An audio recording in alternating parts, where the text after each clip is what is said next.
नमस्ते दोस्तों, स्वागत है आपका द फैक्ट्स बिहाइंड में। मैं हूं आफ्ताबी आलम। तो आज हम लोग जिस टॉपिक में डिस्कस करेंगे बहुत ही इंटरेस्टिंग टॉपिक है और पूरा दुनिया को हिला देने वाला न्यूज है। रशिया का president Putin recently India visit करने वाले हैं। आज हम लोग इसी टॉपिक में डीपली एनालिसिस करने वाले हैं। मेरे साथ है अतनुदा। ये मीटिंग इतना इम्पोर्टेंट क्यों है इतना पूरा वर्ल्ड के लिए? आपको क्या लग रहा है? आफ्ताब, बहुत दिन बाद आपसे पॉडकास्ट पे मिलना हुआ तो बहुत ही अच्छी बात है। दूसरा अच्छी बात है कि इंडिया में पुतिन विजिट कर रहे हैं।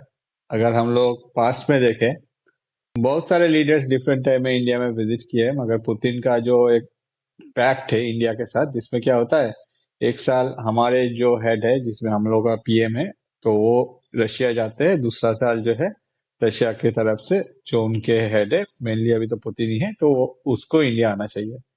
मगर जब से ये कोरोना के टाइम से ये बंद था, उसके बाद लास्ट ईयर अगर हम लोग देखें, मोदी जी भी गए थे। और सिर्फ यही नहीं, हमारे तरफ से जयशंकर साहब हो चाहे अजीत डोभाल हो, हर कोई जाके इनविटेशन दे के आए हैं पुतिन को। तो बहुत कुछ अजम्पशन चल रहा था उस बीच में। अभी पुतिन यही आने वाले हैं दिसंबर में, 2 दिन का विजिट है। तो नो डाउट अगर देखा जाए, सबसे हैरान जो है इस डिसीजन से वो है वेस्टर्न मीडिया, जैसे आपने कहा कि भाई क्या होगा या फिर क्यों नहीं होगा। ऑन द अदर साइड एक मेजर फैक्टर है आफ्ताब, जिसमें मैं बोलना चाहूंगा कि जो कहा जा रहा था वेस्टर्न मीडिया के द्वारा कि इंडिया जो है क्रूड ऑयल लेना बंद कर दिया है रशिया से, कुछ नहीं हुआ।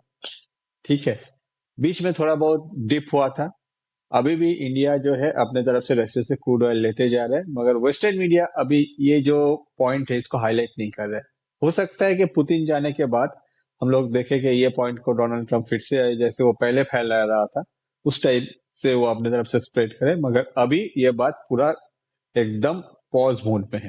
कोई भी नहीं बात कर रहा है इंडिया रशिया के ऑयल को लेकर। ऑन द अदर साइड, कुछ दिन पहले वेस्टर्न मीडिया का जिस तरह से वो लोग नैरेटिव फैलाते हैं, जिसमें वो लोग ये कह रहे थे कि भाई डोनाल्ड ट्रंप के जो प्रेशर है उसके बाद से इंडिया ने लेना बंद कर दिया है, अभी इंडिया रशिया के साथ ऐसा कुछ ट्रेड वेड जो है उतना कुछ खास नहीं है।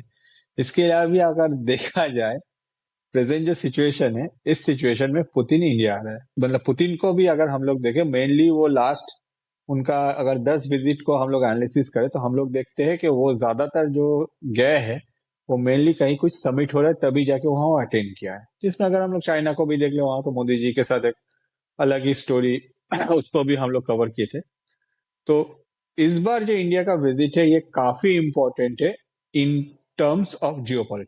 इसके पीछे मेजर रीजन है, एक है यूएस के साथ जो रिलेशन है उसमें बहुत सारे चेंजेस आने वाले हैं। जो यूक्रेन के साथ जो भी वो पीस पॉइंट, जो 20 पॉइंट, पहले 24 था, उसके बाद 20 पॉइंट जो होने वाला है, उसमें दुनिया में बहुत सारे चेंजेस आने वाला है।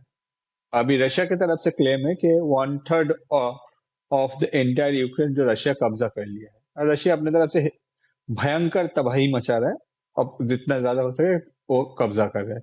डोनाल्ड ट्रंप देख रहे हैं कि अगर ये टोटल गेम में वो जितना जल्दी पीस लाएगा या फिर इसको वार को स्टॉप करेगा, उतना ज्यादा उसको ही फायदा है, कि उसको चाहिए वहां से रेयर अर्थ मिनरल। पुतिन देख रहा है जितना ज्यादा हो सके कब्जा कर लेंगे, वो तो भाई मेरा ही टेरिटरी बन जाएगा, उसमें और भी अच्छा है। जेलेनेस्की को कुछ भी नहीं मिलने वाला है, पूरा खत्म है स्टोरी जेलेनेस्की का।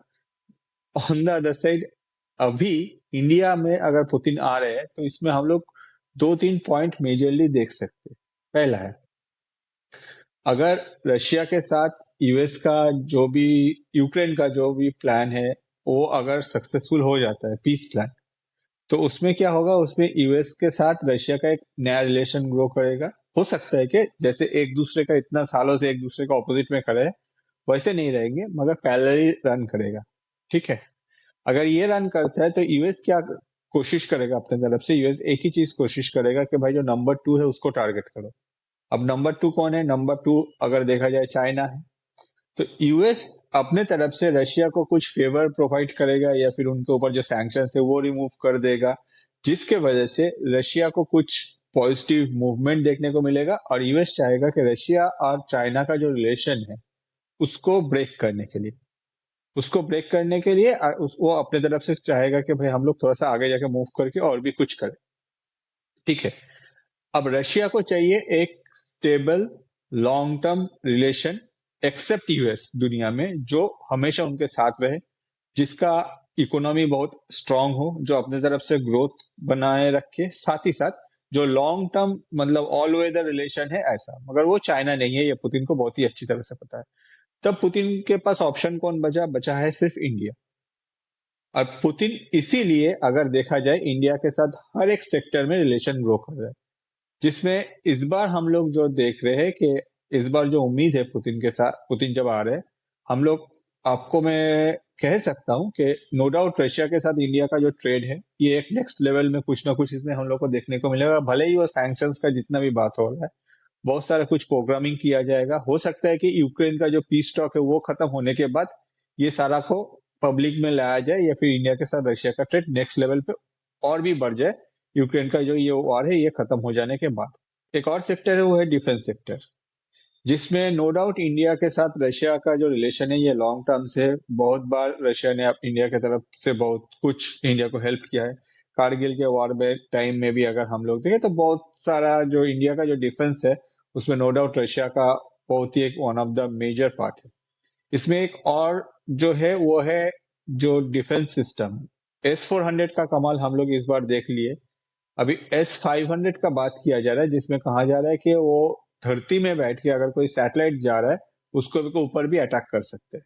ये जो क्लेम है ये रशिया की तरफ से, मतलब जो भी है रशिया में रहते हैं या फिर जो स्पेशलिस्ट है वो लोग कहते हैं, जबकि on the other side western media कहते हैं कि भाई ये नहीं होता है, ऐसा कुछ नहीं होता। हाँ, हो सकता है कि कुछ जो लोअर ऑर्बिट में सैटेलाइट से उनके ऊपर हो सकता है कि अटैक करें, मगर बात वही है आफ्ताब, एग्जैक्ट S-400 क्या क्या कर सकते हैं ये हम लोग तब टेस्ट किए जब इस बार पाकिस्तान इंडिया के ऊपर कुछ करने का सोच रहा था।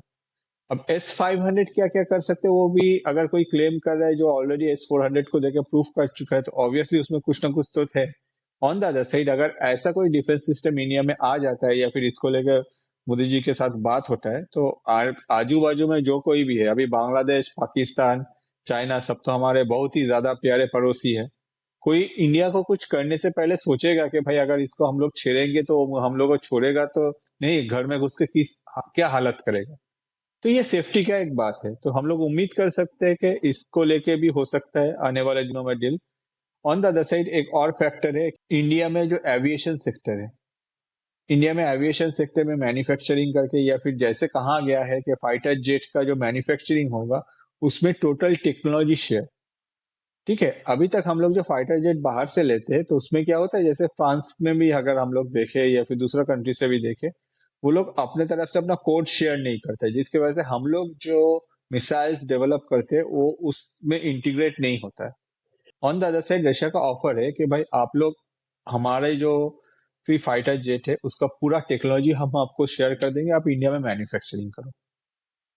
ऐसा नहीं कि सोर्स कोड दे रहा है जिसमें हम लोग अपना जो वेपन है उसको इंटीग्रेट करेंगे, इसमें पूरा टेक्नोलॉजी शेयर हो जाएगा जिसको हम लोग यूज कर पाएंगे। तो आप समझ ही सकते हैं ये लॉन्ग टर्म रिलेशन है, जिसमें एक और भी नेक्स्ट स्टेप हम लोग देख सकते हैं इस बार। तो हम लोग उम्मीद कर सकते हैं कि इस बार का जो मीटिंग है पुतिन का ये बहुत ही ज्यादा स्पेशल होगा, in terms of trade, in terms of defence sector, in terms of changing the Jio politics globally.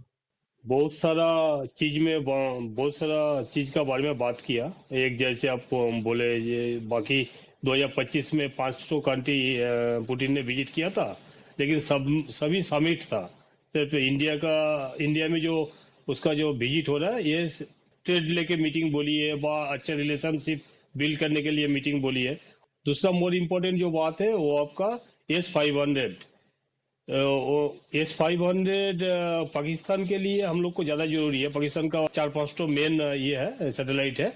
तो सैटेलाइट S-500 का रेंज 600 तक है, लेकिन सैटेलाइट अगर 200 तक भी सैटेलाइट को हम लोग इसको यूज करके हम लोग सैटेलाइट को 200 किलोमीटर तक भी डिस्ट्रॉय कर सकते हैं। लेकिन ये डील हुआ नहीं, ये हम लोग कर सकते हैं, ये हम लोग का उम्मीद है। देखते हैं आगे क्या हो रहा है। और जो इंडिया लौता एक कंट्री है जो रसिया से तेल खरीदने के लिए सबसे ज्यादा टैरिफ इंडिया को देना पड़ रहा है। ऑब्वियसली 50%। 50% टैरिफ देना पड़ रहा है सर। इंडिया एक लौता ऐसा कंट्री है, ये इतना ज्यादा पनिशमेंट दिया गया यूएस का थ्रू। ये जो अभी वेस्टर्न मीडिया में जो हलचली मचा है, तो ये हलचल के पीछे रीजन क्या है, राज क्या है? राहत रही है, डोनाल्ड ट्रंप घबरा गए। जैसे हम लोग हमेशा बात करते हैं ना अब तक के दुनिया में अगर तीन ठो बेस्ट लीडर इस टाइम का कहे हम लोग, तो उसमें डोनाल्ड ट्रंप कहीं भी नहीं आता है। On the other hmm, side अगर देखा जाए पुतिन, जिनका लॉन्ग टर्म रिलेशन है, मतलब जब से पुतिन आए हैं वो हर टाइम ऐसे ही एक्टिव रहते हैं, और उसके वजह से ही आज रशिया इस लेवल पे काम कर रही instead of so many sanctions. मगर ये यूएस का जो पॉलिटिक्स है, ये पॉलिटिक्स इस तरह से है कि ये अपने तरफ से कोई लीडर ग्रो नहीं करता है। ये एक शॉर्ट टर्म बिजनेसमैन ग्रो करता है, या फिर ये शॉर्ट टर्म में एक बिजनेसमैन को ऐसे जगह प्लेस कर देता है जो उनके लिए सुइटेबल नहीं है, या फिर कोई भी देख लीजिए उनका विजन जो है वो लॉन्ग टर्म नहीं रहता है। जो बन गया है यूएस उसको ही वो कैरी ऑन करना चाह रहा है। मगर फिर भी देखिए आज के डेट में यूएस का जो इकोनॉमी है उसका क्या हालत है। उनके ऊपर तो कोई सैंक्शंस नहीं है भाई यूएस के ऊपर। On the other side Russia का जो इकोनॉमी है सैंक्शन रहने के बाद भी वो अपने तरफ से ग्रो कर रहा है। इतना 3 साल से लड़ रहा है, फिर भी हर कोई सोचा था कि भाई जो लड़ाई है ये तो इसमें रशिया बहुत ज्यादा खराब हो जाएगा, उसके दोस्त जो है उनको छोड़ के चले जाएगा। हाँ कुछ दोस्त गए रशिया का, मगर जो लॉन्ग टर्म रिलेशन है वो तो मेंटेन हुआ है। तो वही डर है। आपको डरना किससे चाहिए? आपको अगर कोई फेक दोस्त मिले वो जितना भी आपको हेल्प करे उससे डरना चाहिए, क्योंकि वो जब जरूरत पड़ेगा तब वो साथ नहीं देगा। अगर आपके जो दोस्त सच में है वो लॉन्ग टर्म में चलेगा, भले ही बीच में कुछ भी हो नहीं हो चलेगा। तो वही बात है, यूएस का वही डर है कि भाई आज के डेट में इंडिया रशिया का रिलेशन जितना और भी ज्यादा मजबूत होगा, दोनों कंट्री के बीच में सिक्योरिटी रिलेटेड इशू में, या फिर ट्रेड रिलेटेड इशू में, या फिर जियोपॉलिटिकली कैसे आगे इंडियन ओशन को हैंडल किया जाए, या फिर कंप्लीटली जो मूवमेंट है दुनिया में कौन सा वे में क्या होगा, ये सब डिसीजन लिया जाएगा। तो अगर देखा जाए इस तरह का जो दो सुपर पावर है, एग्जैक्टली सुपर पावर नहीं, इस तरह का जो दो मेजर पावर है ऑल ओवर वर्ल्ड में, वो अगर इकट्ठा होता है तो जो नंबर वन में रहेगा उसको तो डर ही लगेगा ना। ये जो मीटिंग होने वाला है पुतिन के साथ मोदी जी का, तो ये मीटिंग में और एक तो प्रोबेबली आपका जो ट्रेड का जो बात है, जो अभी तक हुआ नहीं एग्रीमेंट इंडिया के साथ रशिया का, वो है रेलोस एग्रीमेंट। अगर रेलोस एग्रीमेंट हो जाएगा इंडिया के साथ रसिया का, तो एक दूसरे इंडिया कितना बेनिफिशियल रहेगा और रसिया कितना, आपको क्या लग रहा है? देखिए, ये ऑलरेडी रशिया में अगर देखा जाए इसको लेके बहुत सालों से मूवमेंट हो रहा है, इंडिया में भी इसको लेके बहुत सालों से बात किया जा रहा है। मगर बीच में डिफरेंट टाइप ऑफ जो स्टेप्स है, अगर रेलोस जो एग्रीमेंट है इसको एग्जीक्यूट करना है तो इसमें बहुत सारा स्टेप रहता है। और दो कंट्री का अगर गवर्नमेंट रिलेटेड इस तरह का कोई स्टेप लिया जाता है, साथ ही साथ जिसमें सबसे ज्यादा जो पंगा खड़ा करेगा वो है वेस्टर्न मीडिया, या फिर वेस्ट के तरफ से। तो ये सब कुछ बैलेंस करके, जैसे कि आज के डेट में हम लोग के साथ यूएस का एग्रीमेंट है, जिसमें यूएस में क्या होता है, यूएस का कोई भी शिप अगर चाहे, उनका अगर मेंटेनेंस हो या फिर उनको रिफिलिंग चाहिए तो इंडिया में वो एक्सेस कर सकता है। ठीक है। ये ऐसे ही एग्रीमेंट हम लोग सिंगापुर के साथ किए हैं, कनाडा के साथ किए हैं। तो ऑब्वियसली अगर ये एग्रीमेंट हो जाता है रशिया के साथ, तो ये एक नेक्स्ट लेवल पे एग्जीक्यूशन होगा। और ये हम लोग जो करते रहे रशिया और इंडिया, मतलब हम लोग जो मूवमेंट अपना जो फ्रेंडशिप है उसमें स्लोली हो रहा है, अगर ये हो जाता है तो हम लोग उम्मीद कर सकते हैं कि बहुत ही जल्दी दोनों कंट्री का जो सपोर्ट है, सपोर्ट इन द सिस्टम, सोचिए कि अगर आपके पास कुछ है मेरे पास नहीं है, मेरे पास कुछ है आपके पास नहीं है, तो ये एग्रीमेंट हो जाने से हम लोग दोनों कंट्री में हम लोग देख सकेंगे कि बहुत ही फास्ट मूव हो रहा है, compare to technology, compare to ammunition, compare to security, compare to जो ज्यादा सेक्टर में हम लोग को जरूरत है वो सब कुछ फुलफिल हो जाएगा। हम लोग ये भी उम्मीद कर सकते हैं कि हो सकता है कि आने वाले दिनों में रशिया हम लोगों को एक हद तक हेल्प कर सकता है रिगार्डिंग द सेमीकंडक्टर इंडस्ट्री, या फिर रेयर अर्थ मिनरल। अगर ये थोड़ा सा लॉन्ग टर्म में होगा, आने वाले 5-7 साल में हो सकता है कि हम लोग इसको लेकर कुछ स्टेप देख सकते तो दोस्तों, आप लोग को क्या लग रहा है वो पुतिन का इंडिया विजिट कितना इफेक्टिव होगा इंडिया के लिए? और क्या S-500 का डील सक्सेसफुली होता है कि नहीं, वो भी हम लोग देखेंगे। और आप लोग को क्या लग रहा है, रेलोस एग्रीमेंट क्या बहुत जल्दी होने वाला है इंडिया के साथ रसिया का? कमेंट करके बताइएगा। और हम लोग का पॉडकास्ट अगर अच्छा लग रहा है, हम लोग का प्रयास, तो लाइक शेयर सब्सक्राइब जरूर कीजिए। थैंक यू अतनुदा। जय हिंद। जय हिंद आफ्ताब।